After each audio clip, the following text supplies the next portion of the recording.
आपण आता खान अकॅडमीवरील संख्यारेषेवरील अपूर्णांक या स्वाध्यायावर आहोत आणि त्यांनी आपल्याला केशरी बिंदू संख्यारेषेवर 3/4 या ठिकाणी न्यायला सांगितलं आहे. संख्यारेषेवर खुणा तयार करण्यासाठी आपल्याला भागांची संख्या बदलायची आहे. चला पाहूया इथे नेमकं काय करायचं आहे. माझ्याकडे संख्यारेषेवर 0 ते 1 पर्यंतचे अंतर आहे. जर मला तो बिंदू 3/4 वर न्यायचा असेल तर सर्वात आधी मला 0 आणि 1 मधील अंतराचे 4 समान भाग करावे लागतील. मला इथे एकूण 4 भाग हवे आहेत आणि हे पहा, जर का इथे आपण 4 हा नंबर टाईप केला किंवा 4 हा अंक टाईप केला तर 4 भाग तयार होतात आणि मला समान 4 भाग मिळाले आहेत.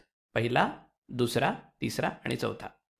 हा 1/4, हा 2/4 आणि हा तिसरा आणि हा चौथा असे 4 भाग आहेत आणि मला 3/4 दाखवायचे आहेत. तर मग आपण इथे पोचलो की 1/4, इथे पोचलो की 2/4 आणि त्याच्या पुढे आपण पोचलो की आपण 3/4 वर पोचतो. तर अशा प्रकारे आपल्याला उत्तर मिळालेलं आहे. संख्यारेषेवर 3/4 बरोबर इथे असेल.